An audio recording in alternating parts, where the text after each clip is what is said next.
British advanced pain clinic, నొప్పి మాయం, surgery దూరం. For appointments 9155515563. మనం దేవుడు అన్నప్పుడు ఆ దేవుడు అనే కాన్సెప్టే చాలా పెద్దది. ఆ అర్థం కూడా చాలా మందికి తెలియదు వాస్తవంగా.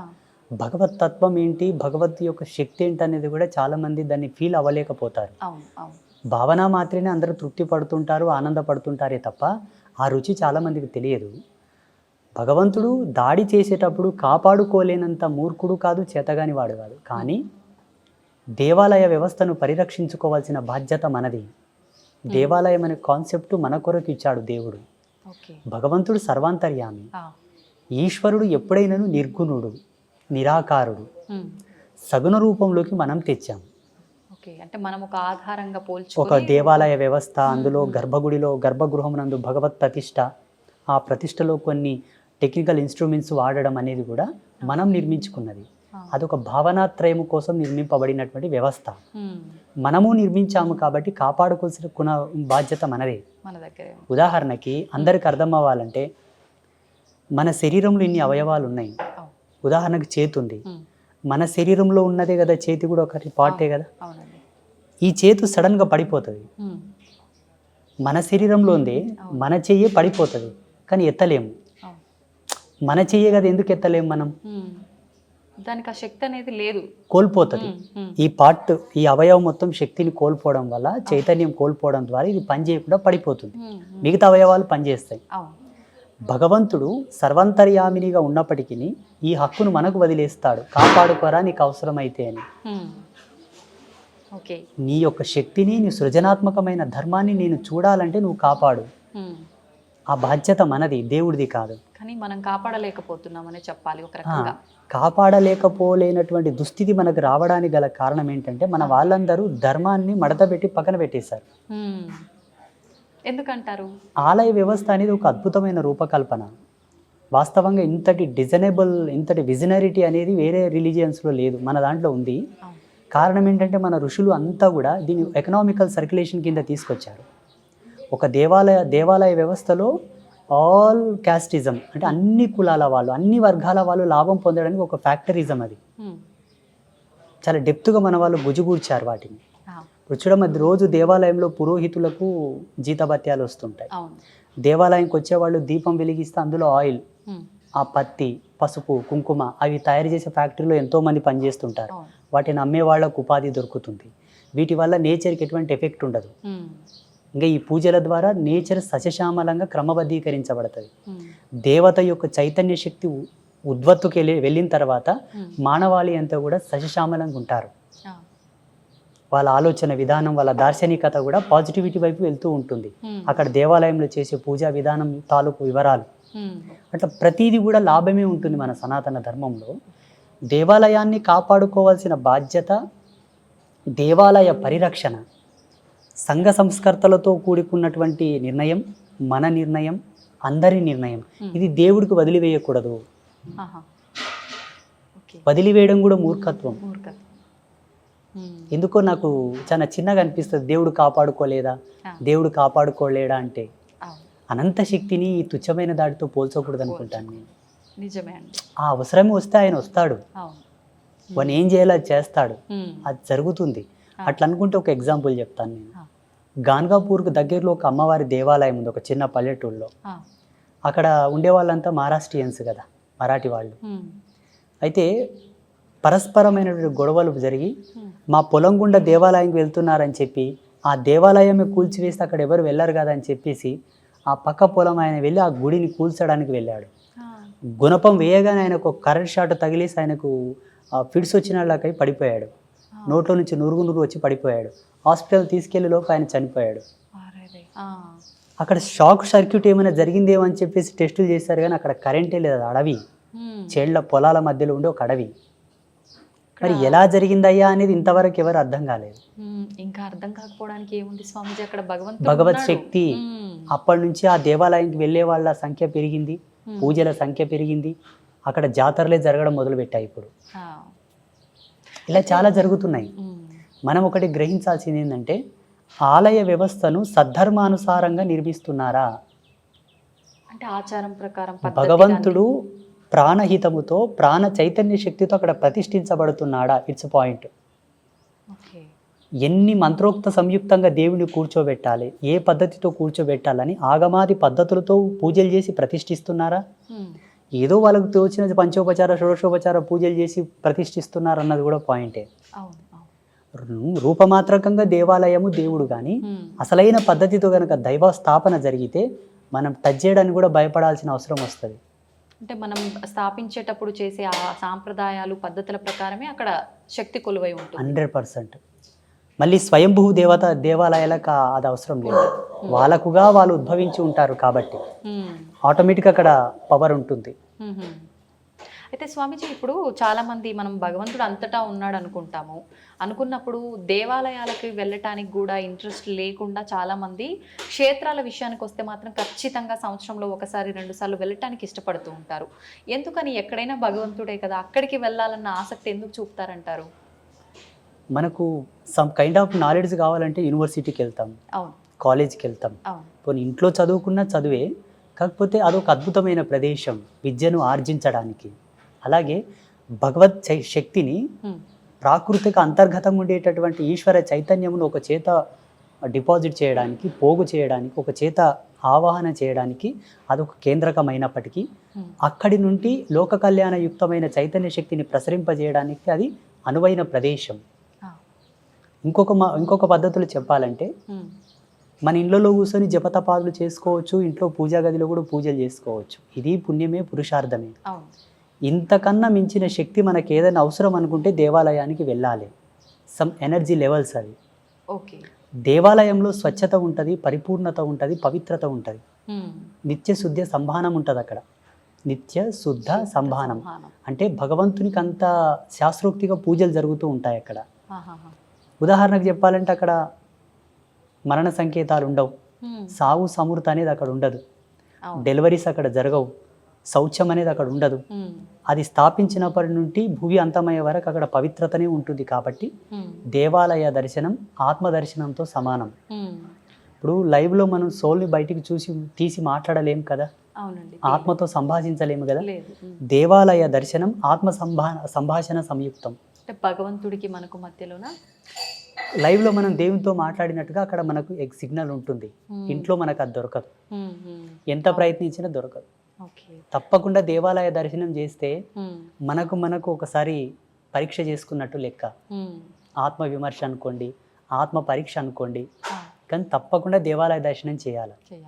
అయితే ఇప్పుడు మీరు ఇందాక అన్నట్టుగా చాలామంది దేవాలయం నిర్మించేటప్పుడు ఏవైతే పాటించారో శాస్త్ర ప్రకారంగా లేదో తెలియదు, కానీ దేవాలయం నిర్మించడం అయితే జరుగుతుంది, కానీ జరగాల్సిన పూజలు క్రమంగా జరగవు.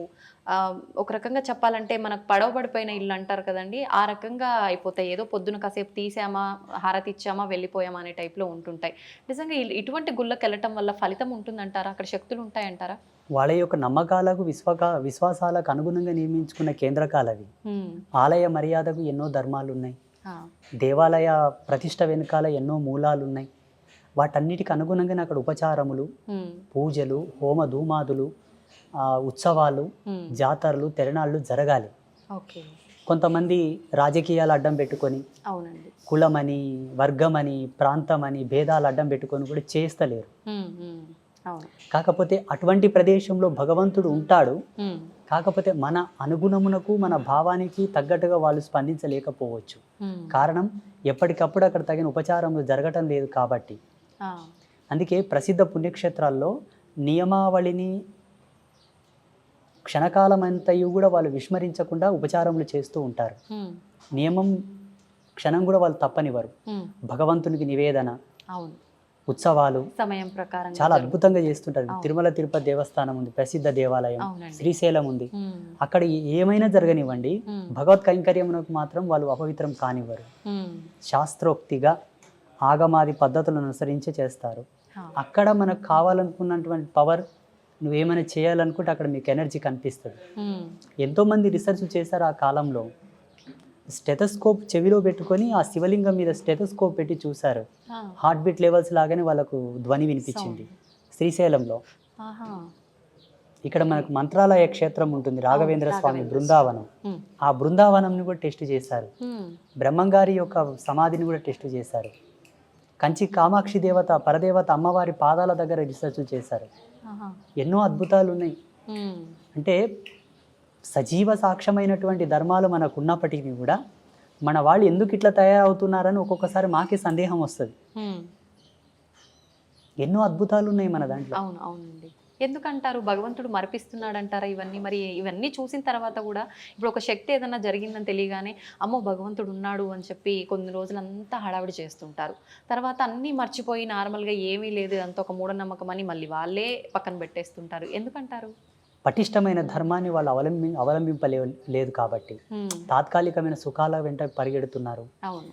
అంటే స్వల్పకాలికమైన అనుభవాలు ఇచ్చేటటువంటి కేంద్రకాలకు వాళ్ళు వెళ్తున్నారు, చిన్న చిన్నటివి. అలా కాకుండా మనకు సనాతన ధర్మంలో చెప్పినటువంటి విలువలకు మనం ఎప్పుడు నిలబడగలిగితే జ్ఞానాన్ని ఎప్పుడు ఎలా వాడుకోవాలో ఆ ధర్మమే మనకు బాట చూపుతూ ఉంటుంది. సాంప్రదాయకమైన ఆచారాలు కొన్ని ఉంటాయి, దేవాలయానికి సంబంధించిన ఆచారాలు కొన్ని ఉంటాయి. ఇవన్నీ పాటిస్తూ ఉంటే ఎప్పటికెప్పుడు మన జ్ఞానానికి అవి స్పృహణ తెప్పిస్తూ ఉంటాయి, సిగ్నల్ ఇస్తూ ఉంటాయి. మనకు ధర్మం కాస్త తప్పేటటువంటి సందర్భం వచ్చినప్పటికీ వెనకనే మనకు ధర్మం యొక్క బాధ్యతలు గుర్తుకు తెస్తూ ఉంటాయి. ఇందుకు ప్రధానమైన కారణం ఏంటంటే మన పెద్దలు మనకిచ్చిన ఆచార మర్యాదలను మనం ఆచరించడం లేదు. అయితే ఇప్పుడు మన సనాతన ధర్మాన్ని మనం కాపాడుకోవాలంటే దాని గురించి ముందుగా మనం తెలుసుకోవాలి, దాన్ని ఆచరిస్తూ ఉండాలి. ఇవన్నీ ఆచరించాలి అని అంటే మనం సాంసారిక జీవితంలో ఉన్నప్పుడు ఇవన్నీ సాధ్యపడతాయి అంటారా? అసలు ప్రతిదీ కూడా సంసారికుల కోసమే పెట్టారు. సనాతన ధర్మంలో సన్యాసుల కోసం తక్కువ ఉన్నాయి. 1% మాలాంటి సర్వసంగ పరిత్యాగులకుంటే ఆ 1% కూడా మా అనుష్ఠాన విధికి, ఉపాసన మార్గమునకు, మంత్ర మార్గానికి, తంత్ర మార్గానికి, యంత్ర మార్గానికి, వేదాంత సంవాదానికి సంబంధించినవైతే మిగిలినవంతంతా కూడా రాజయోగ ధర్మంలో సంసారికుల కోసం ప్రవేశపెట్టినవే. ప్రతిదీ కూడా ఆలయం అంటేనే నిత్య సౌమంగళ్య వర్ధిని అనగా సంసారికం. ఆలయంలో రాజోపచార పూజలు జరుగుతాయి. అవి గృహస్థులకు సంబంధించింది, సన్యాసులకు సంబంధించింది కాదు.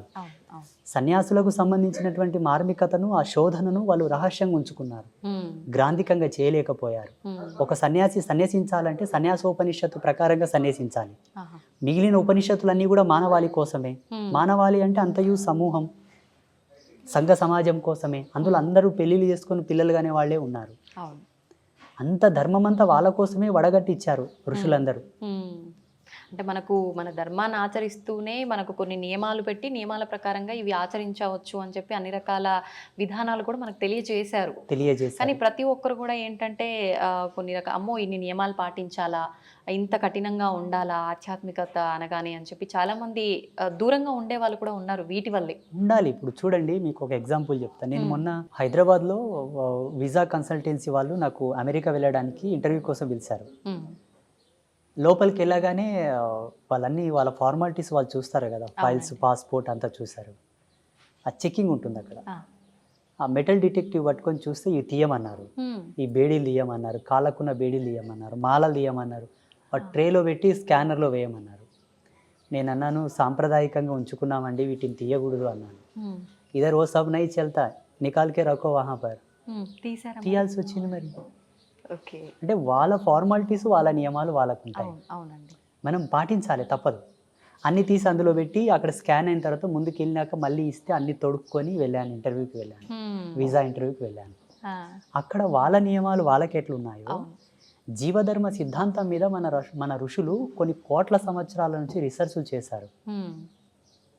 ఒక వ్యక్తి ఒక సమస్య చేత పీడితుడు అవుతున్నాడంటే ఎందుకు పీడితుడు అవుతున్నాడు, ఈయన ఎందుకు వ్యాధిగ్రస్తుడు అవుతున్నాడు, ఎందుకు సంసారికంగా ఈ మెంటల్ స్ట్రెస్కు గురి అవుతున్నాడని చాలా లోతుగా ఆలోచన చేసి వాటికి అనుగుణమైనటువంటి సాంప్రదాయకమైన ఆచారాలను నిలబెట్టారు.